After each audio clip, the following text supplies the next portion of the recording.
Hello beautiful soul! Welcome back to my channel. This is my channel. I'm from Japan, Kabayan Libra. This reading is for you.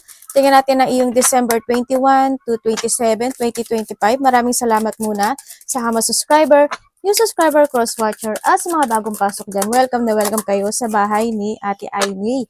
Salamat sa nakataba ng puso ninyo mga comments at sa mga nagpa-personal reading. Marami pong salamat. Kung gusto niyo na energy nyo lang talaga, ang gusto niyo makuha natin, all the details is in description below. General reading tayo, kunan mo lang ang sayo, at itapon ang hindi naman sayo. Maring vice versa, energy mo, energy ng person mo, energy ng malapit sa puso mo, nangyayari or mangyayari pala. Use your own intuition, lawakan nyo ang inyong isipan, ano man ang gender mo, ano man ang edad mo, wala sa baraha ang kapalaran ng tao, kayo pa rin ang makapagpapabago nito. Gawin yung guide, yung mga warning sign na pwede lumabas dito. Hindi yun negative, it's a warning para may idea di kayo kung ano yung mga magiging alert kayo or mga dapat baguhin in life. Pero kung gusto nyo talaga na positive lang na reading, ang gusto nyo marinig, hindi itong channel na ito ang para sa inyo.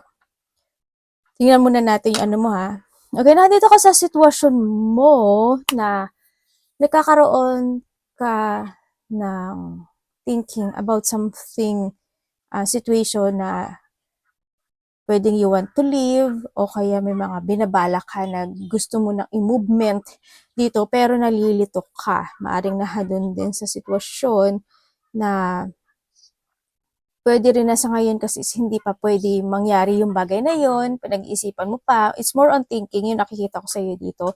May mga plano or may mga gusto mong i-move or may mga sitwasyon ka na inaalala na bagay-bagay na nawawalan ka ng pag-asa o kaya is nalilito ka. Pwede rin na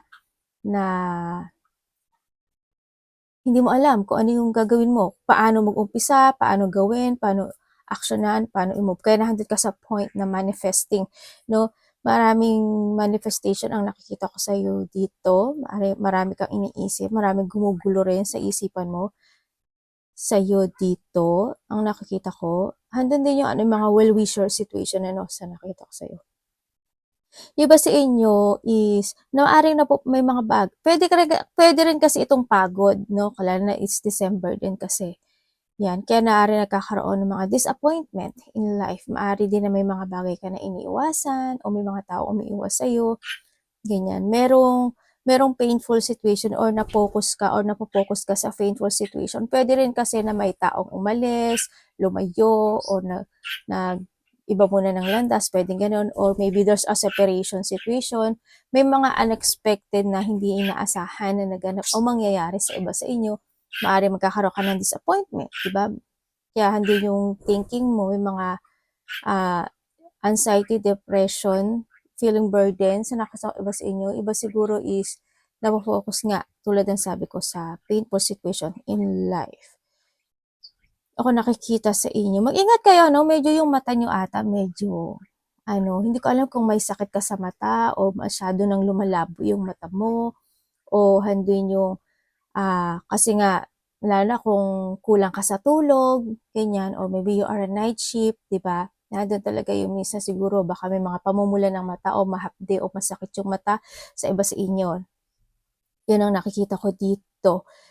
And then, ang nakikita ko rin sa iyo is magkakaroon or maybe you are thinking about something union or may mga communication happen into your life. Maaari mga pagkikita ng mga mahal sa buhay, ng pamilya, ganyan. Maaari nag-iisip o nagpaplano ka na this time. Yan ang nakikita ko sa iyo dito. May mga frustration, Maaari nagkakaroon ka ng frustration or there's a challenge situation na nagaganap this time sa iyo. Isa kasi ito sa energy na lalo na pag wala kang ganong tulog, tapos night shift ka, o kaya pagising-gising ka sa gabi, kaya lumalabas yung gano'n. Pero the new beginning happen into your life, soon talaga ate, oo, soon siya, magkakaroon ng pagbabago or mga fortunate outcome happen into your life sa nakikita ko sa'yo dito. Iba dito is na you're trapped or you're stuck in your situation sa nakikita ko dito. May mga kalungkutan ako nakikita sa iyo. Yan, may mga iba sa inyo very emotional or hindi mga deep hurt within the tree. 3 days, 3 weeks, 3 months, nakaraan na yan, mangyayari pala, may mga intense situation, disappointment, lungkot, na maaring ginagawa mo naman yung lahat, bakit parang ganun, hindi pa rin worth it, hindi nagiging good, hindi maganda yung result, bakit tahanod ka siguro sa point na yun, may mga depression or unhappy situation na nagaganap or magaganap sa iyo. Ang nakikita ko dito. There's a loss situation. Maraming klase kasi ang loss, no? Pwedeng a loss of someone, a loss of hope, loss of trust, loss of money, loss of pet, loss of harmony. Pwedeng ganon, ano? Or any situation of loss sa nakikita ko sa iyo dito. Maaari din na may mga manifestation ka pa na hanggang ngayon is hindi pa rin nakakamit. 29, 36, 27, and 22, and 1. O, di ba? Puro dark. Kaya bakit ganyan ang energy mo? Hopelessness ka, no? Isa ba sa inyo is, parang may mga point ng buhay nyo na nagsisisi kayo, nagkakaroon kayo ng insomnia, or may insomnia kayo. Ganyan.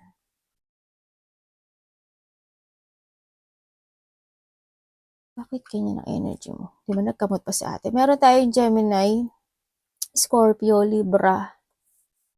Yeah. Okay. You feel like burden sa nakikita ko sa ito. Maaari magkakaroon ka ng quarrel or questioning or pakikipag-usap sa isang babae. Pwedeng ikaw ito sa kanya. No? Pwede rin dito sa sitwasyon na to is may mga unfinished business ako na nakikita sa iyo. Babae mo o lalaki siya, may mga unfinished business. You're feeling burden, may mga kalukutan tulad ng sabi ko kanina. Nahandito rin yung may mga duty ka na gagawin or may mga bagay ka na dapat na harapin o desisyonan. Maaring ganun sa iba sa inyo. Sa iba is, this is a big problem. May mga kalungkutan talaga na magaganap ang mangyari. Sana walang nawala, no? Pwedeng lumayo lang siya.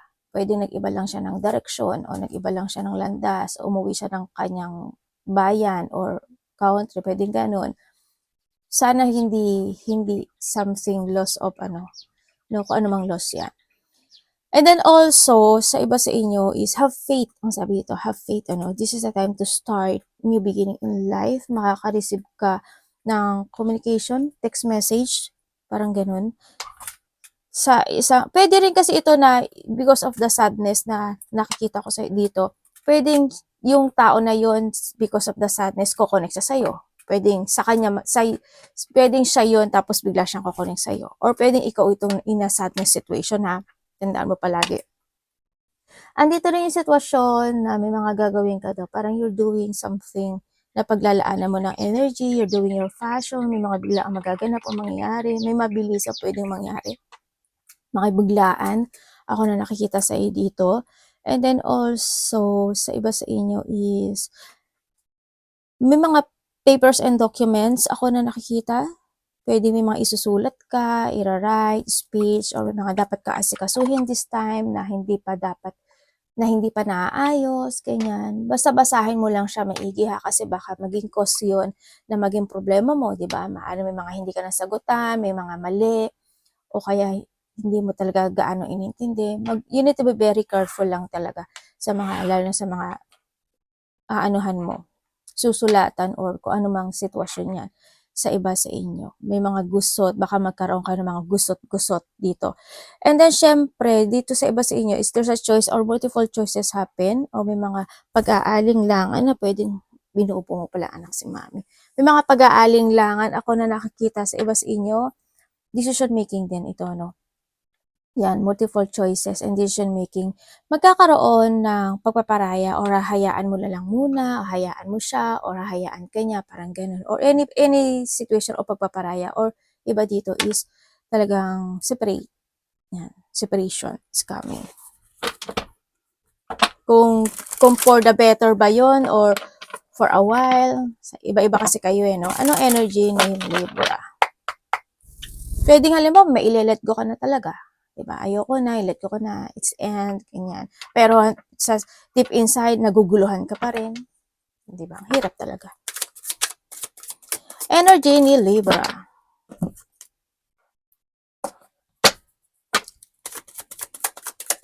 this week. Okay. Okay, energy mo. Energy mo, ang nakikita ko sa'yo dito, happy naman ako, no? Na happy naman yung nakikita ko sa'yo dito. It's more on material success, it's more on abundance, it's more in a good situation yung nakikita ko sa'yo. Kasi, nandito ka sa sitwasyon mo na you're doing right this time. Yun ang nakikita ko sa'yo. Talagang pinag-iisipan mo talaga na ang mga bagay-bagay, ang sitwasyon mo, ganyan. Kumbaga, handun din yung sitwasyon na maaaring pinipili mo na yung mga bagay na nagagawin mo this time, yung mga decision making mo, ganyan. May mga bagay ka na rin na gustong, ano ba to? Na you want to transform. Kasi also there's a transformation happen into your life.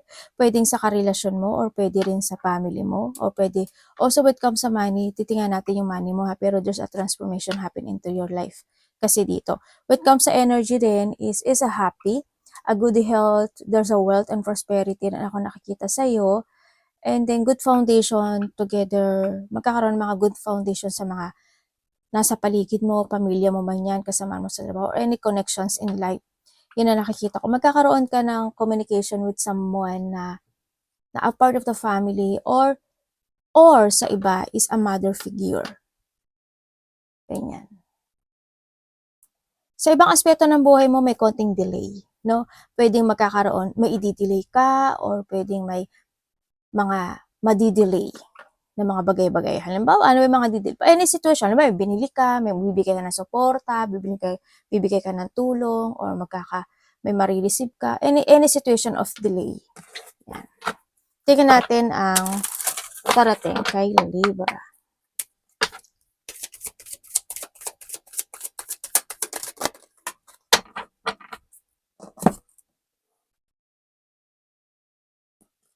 Ayan natin.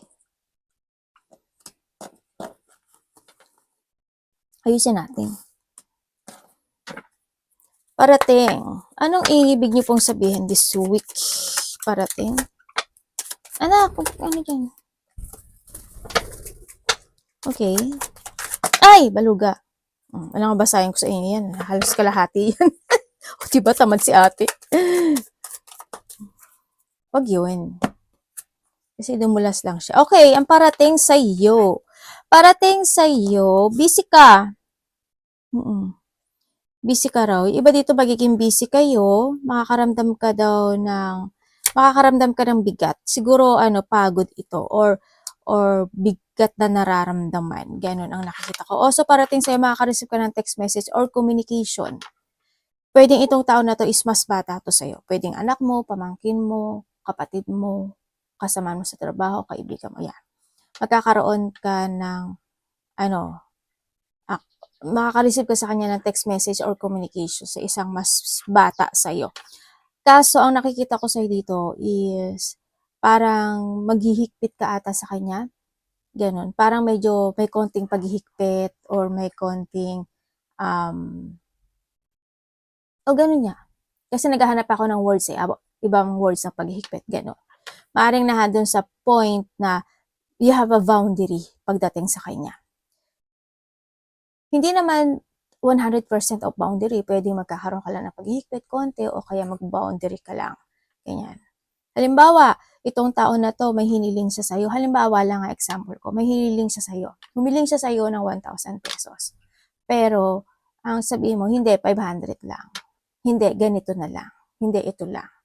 Ganyan. Or pwede rin naman na solusyonan mo yung sarili, solusyonan mo muna yan, then after I give my responsibility sa'yo, pwedeng ganun sa iba. Basta yung nahadun yung boundary or limitation when it comes to sa tao na yon. And then also, parating sa'yo is, hindi ko alam mo pero hindi ka daw mapagkatutulog or pwede rin na may mga worrying situation or pwede rin na night shift ka, pwede, di ba?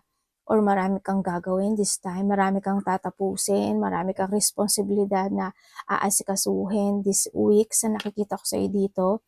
Yun nga, sabi ko nga baka busy nga kayo, no? And also is, there's a major challenge ako na nakikita sa iyo dito. Dito is, yung iba sa inyo is, may mga may mga bagay ka na gagawin na magiging interesado ka. O may mga sitwasyon na magiging interesado ka. Yun ang sabi. Sa iba naman sa inyo, basta there's a creation eh. Yun. Tapos yung iba sa inyo parang hahayaan mo yung sitwasyon kung saan ka dadalhin ito. Parang ganon. Hindi naman sa bahala na effect. Hindi ganon. Parang, okay, alam mo, paalis ka, okay, let's go. Ganyan. Kung maganap, maganap. Kung hindi, hindi. Parang nandun ka sa point na yon. Yun ang nakikita ko. Yung iba sa inyo magkakaroon, hindi ko alam kung masasakit ang ulo mo. Or there's a migraine situation or may insomnia ka. Yun. Ang nakikita ko sa iyo.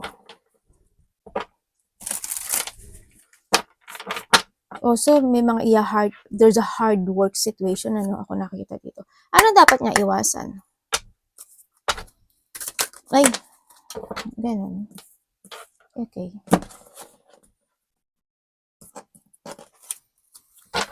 Malungkot yung iba. Yung iba dito, ano yan problem, struggle. Dito siya. Problem, struggle, burden. Kung ating English mo. Yan nyo na. Kayo lang naman yan. Naiintindihan nyo na ako. Always naman tayong ganito. Okay, dapat mong iwasan. So, pwedeng sabihin ko muna yung hindi dito. Hindi mo na dapat iwasan. Okay, sabihin ko sa'yo dito May tao dito sa'yo na may masamang intensyon. May tao na may masamang intention sa'yo, and then also, hoping hindi lahat. Ang nakita ko kasi dito, there's a bad news situation happen. Sana hindi ganun kalaki. Kung ano man bad news, halimbawa may mag-aaway, kung ano man bad news yan, no? May mag-aaway, o kaya makakaramdam ka ng emotional, ng lungkot, pwedeng ganun. Yan, magiging emotional ka. Pwedeng, any situation of bad news, ganyan. Malaki man o maliit yan.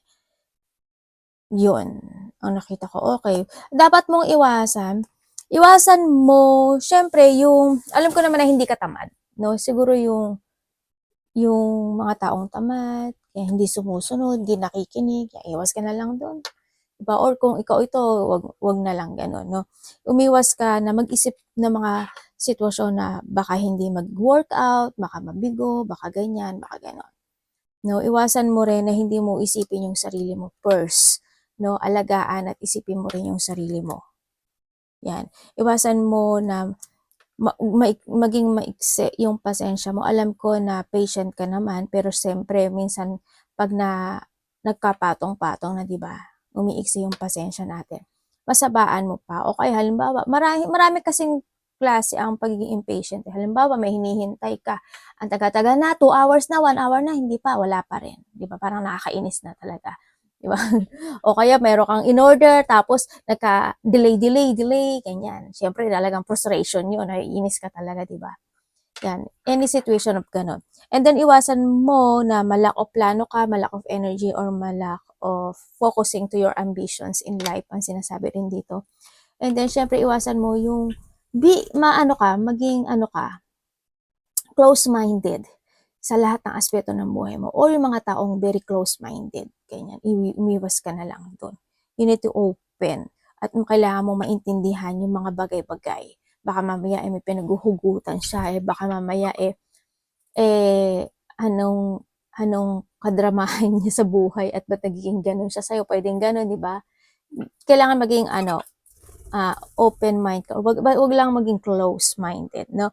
Or mga taong gano'n na iwasan mo. Panghinaan ng loob also, syempre, isa yun. No? Yung hindi ka magkaroon ng interest sa mga bagay-bagay, o yung mag-try ng mga bagay-bagay in life. Love, kapatid, anak, magulang, karelasyon, kaibigan, pamilya. Libra. O, halimbawa, may kapatid ka, anak mo na ang kulit-kulit, diba? Nakaka-impatient talaga. Yan. Kung ano man yan, mo. Ay, magkakaroon kayo ng may mga happy gathering, Siyempre, ate, it's December. Yan, magkakaroon ng mga happy gathering sa iba sa inyo. Yan, may mga creative, joy, collaboration, celebration, cooperation, or may mga mag-chill-chill. Ganyan. Sa iba sa inyo. When it comes sa love, kung kayo is single,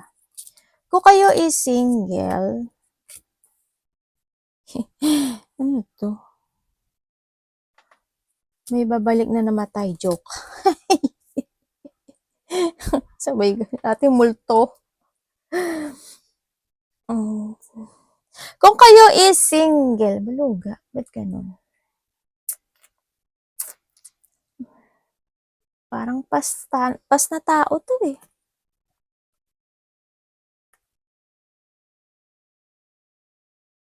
Mm,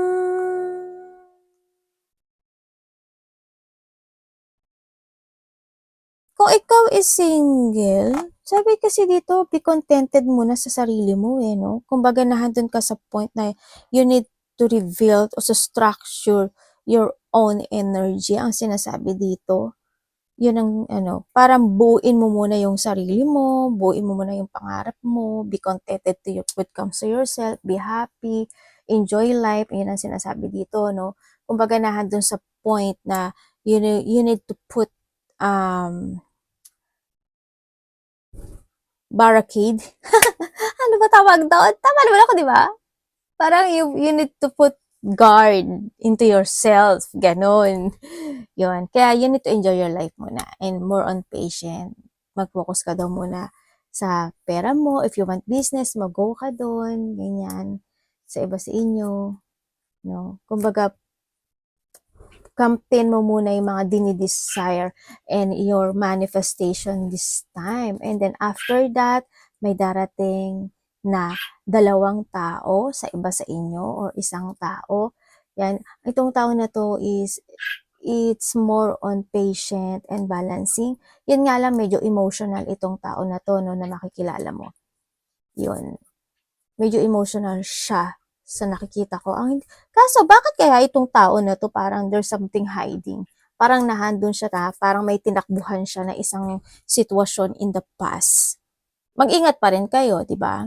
Hindi ko alam kung ikaw ito or siya, pero yung tao na nakita ko kasi parang mayroon siyang tinakbuhan na isang sitwasyon in the past. Pwedeng nag-ghost siya, pwedeng ganun, di ba? O kaya baka ano yan, yung parang yung nakikipag-usap siya, tapos pinasakay niya yung isa, and then yung pala, iba pala yung paka niya. Ingat ka na lang, ganyan. Kung kayo naman is nagkahiwalay nitong tao na to, nabola ka talaga, no? Nagkaroon talaga ng paghihiwalay. Nagkaroon ng third party, nagkaroon ng pagsisinungaling, kasi itong tao na to, it's more on freedom. Pwedeng ikaw rin ito ha. And then, nakikita ko sa kanya, bakit kaya hindi love yung nakikita ko sa kanya? Iba kasi nakikita ko dito sa tao na to eh. Kasi ang para sa kanya, alam niya na ikaw yung tao na makakatulong to support behind sa back niya. Yun nakikita ko sa kanya. Yun ang sinasabi niya. And I want to rebuild again this relationship. Gusto ko masiayos at gusto kong i-resetting itong relasyon na ito. Joker ka ha. Nandun siya sa pagpaplano, no? Maybe they waiting, kaso nagiging back and forth yung energy niya kasi dito. Nasa sa'yo na to kung maniniwala ka sa kanya. Or maybe this is you. Kung kayo naman is in relationship, you try to make it balance itong relasyon na to, maaari nagkakaroon ng mga pagpaplano or maybe nahandoon yung point sa iba, lalo na kung may third party talaga, nagkakaroon ng doubt, no? Pwedeng may doubt siya sa'yo or may doubt ka sa kanya. And then also, may magkasosyo ba kayo nito sa business or you supporting this person? Kasi ang sabi dito, meron ka daw ikakagulat or ikakashock o ikakabigla na darating pagdating dito sa relationship na ito. Pwedeng may sasabihin siya sa'yo na magugulat ka, di ba? May masyashock ka, pwedeng ganun. Yun ang nakikita ko. Or pwedeng may mga magaganap o mangyayari sa relasyon na ito na something, pwede siyang pagbabago. Yan. Huwag sana magtapos. Pero sa iba siguro pagbabago ang magaganap dito sa relasyon. May magbabago. Yun. Sa iba naman sa inyo, handi yung mga plano. May mga plano kayo na gusto nyong tahakin dito sa relasyon. Pwedeng gusto nyo mag-business, gusto nyo pumasok sa isang investment, pwedeng ganun sa iba. Yan, parang may mga collab situation. Iba talaga may third party, ano. Sana hindi kayo yun. Kumapit lang kayo dito, ha. Pwede rin na sa part mo o sa part niya, may mga bagay na need na ayusin. Yun ang sinasabi sa relasyon na ito. Something need na ayusin or tapusin. Kamusta yung money niya? Sana hindi ka binubola ng ano. Joke. Sa mga may third party lang. Your money.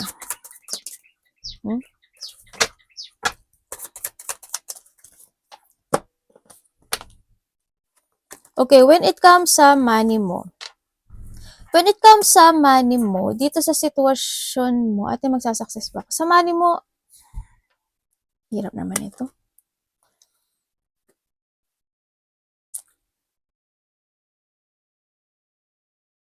Kasi dito sa sitwasyon mo, may tao kasi na nagsisinungaling or magsisinungaling siya. Connected ang money. Pwedeng kakausapin ka niya, pero may pagsisinungaling siya. Ganyan. Ganun ang nakikita ko. Trust your intuition na lang. Sa money mo, dito sa sitwasyon is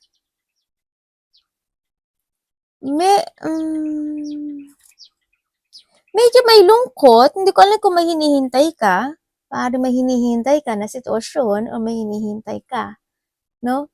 Pagdating sa money. Pero hindi ko naman nakikita yung frustration. Pero hindi siya ganun na nakikita ko na big situation na bunggenyos yung blessing. Hindi pa sa ngayon sa nakikita ko dito. Pero, bukod sa nakaraan, ano tama ba sa Tagalog? Sa mga nakaraan, hindi naging maganda. Alam ko hindi siya naging maganda sa mga nakaraan. Dito, medyo may konting pagre-release or paglaya na feelings, no? Yun ang nakikita ko. Anak, wag yan! Baluga! Dami tayo, saliwa. Sorry, Anak ko, naghatak na naman ng card. Yun ang nakikita ko sa'yo dito. Siguro meron ka lang siguro na medyo may mga hindi mo sinasabi or ayaw mo ipakita sa kanila, ganyan, na may konti kang problema, pwedeng sa family mo, pwede sa mga goal mo na hindi pa nakakamit, pwedeng ganun. Yun ang nakikita ko dito.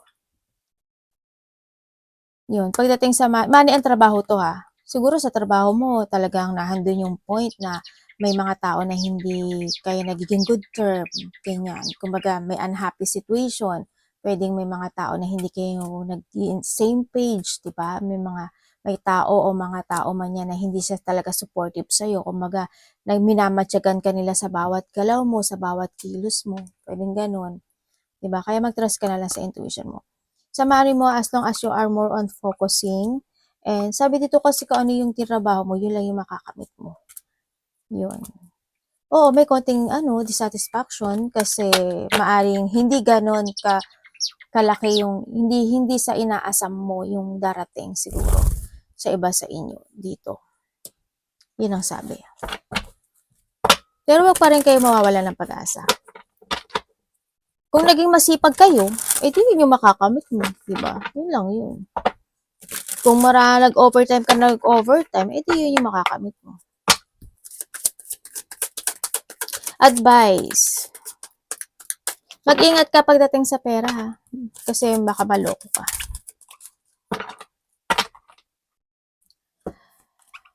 May nakikita, hindi ko lang alam kung iba sa inyo is may mga sirang bahay or masisira yung bahay or gusto mo magpa-renovate, gusto mo magpagawa ng bahay o bumili ng bahay. Parang may nakikita ako doon na sitwasyon na gano'n. sa part mo.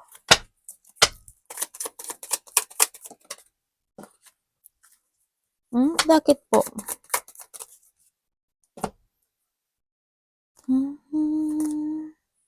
Okay. Wag ka daw mawala ng pag-asa dito kasi hindi daw lahat ng manifestation mo this time is maibibigay niya or ibibigay niya full, hindi. Kaya sabi ko sa'yo, maaari magkakaroon ng delay sa ibang aspeto ng buhay mo, no? Hindi pa lahat. Ganyan. Tsaka iwas ka daw sa pagpapabaya. Yun ang nakikita ko dito. Yes, yung iba dito, there's a sadness or may mga dissatisfaction talaga, thinking of negativity. Parang minsan okay, minsan hindi, okay, hindi. Nandun yung point na yon sa nakikita ko dito. Stress, may mga unfulfilled situation. Yung feeling mo, alam mo yun yung feeling mo parang gumuho yung mundo mo or gumuho yung dreams mo. Bakit ganyan? Bakit ganyan? Parang nandun sa point na yon. Or pwede rin na sa iba is parang yung ginawa mo na ang lahat pero hindi pa rin nag-success. Parang gano'n. Pero don't lose hope ang sinasabi dito. When it comes sa advice kasi, don't lose hope kasi it's more on the challenge na pinagdadaanan mo this time o pagdadaanan mo this time that is a challenge. Ibig sabihin, challenge yun. Ang kinakailangan mo lang siguro is resourceful or take it action on be creative sa mga bagay na gagawin mo. Make it things happen din ang sinasabi dito. And then, syempre, kasi andito naman si Sun,